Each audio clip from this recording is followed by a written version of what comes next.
किसान भाइयों, ये सामने देख पा रहे होंगे यूकेलिप्टिस, कहीं कहीं इसे सफ़ेदा भी कहते हैं। ये प्लांटेशन तीन साल 3 महीने का है। इसकी ऊंचाई आप देख पा रहे होंगे।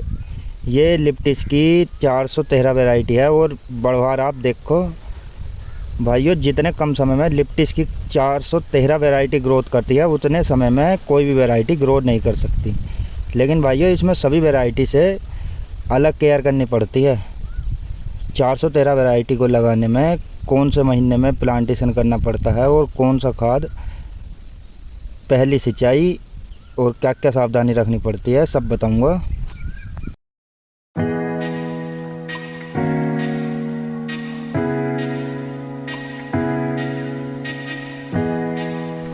नमस्कार किसान भाइयों, स्वागत है आपका आपके अपने YouTube चैनल में। भाइयों, यूकेलिप्टिस में 413 वैरायटी बहुत ही शानदार मानी जाती है। किसान भाइयों, इसको एक बार लगाकर किसान कई सालों तक इसकी फसल काट सकता है। भाइयों, इस प्लांट को दिखाने का यही मकसद है कि किसान ने कम लागत में और कम समय में लाखों रुपए की फसल तैयार कर ली। तो भाइयों, मुद्दे की बात पर आते हैं। देखो किसान भाई, दूरी को ध्यान में रखते हुए 14 बाई 14 की दूरी लेकर चला है। ठीक है, 413 वैरायटी को लगाने के लिए दूरी का होना बहुत ही महत्वपूर्ण है। इसमें ग्रोथ बहुत ज़्यादा होती है। ठीक है, ऊंचाई आप देख ही पा रहे होंगे। इतने कम समय में इतनी ऊंचाई वाले पौधे किसी भी वैरायटी में नहीं हो सकते। किसान भाइयों, लगाने का तरीका बता दूं। खेत की जुताई करने के बाद एक बार सिंचाई कर दें और फिर बाद में जुताई करके इस प्लांटेशन को लगा दें। ठीक है, 14 बाई 14 की दूरी लेना बहुत ही ज़रूरी है। तो ध्यान में रखते हुए 14 बाई 14 पर अपने पौधे लगा दें। और गड्ढों में खाद, गोबर की खाद में DAP को अच्छी तरह मिलाकर प्लांटेशन किए गए गड्ढों में थोड़ा थोड़ा डाल दें। और साथ में सल्फ़र का भी प्रयोग करें। ठीक है, सल्फ़र की मात्रा ज़्यादा नहीं होनी चाहिए। कम से कम एक गड्ढे में 3 से 5 ग्राम से ज़्यादा सल्फ़र नहीं लगाएं। ठीक है, खाद तैयार करने के बाद थोड़ा थोड़ा अपने प्लांटेशन वाले गड्ढों में डाल दें और 4 से 5 दिन के अंदर हल्की हल्की सिंचाई कर दें पौधों को लगाने के बाद।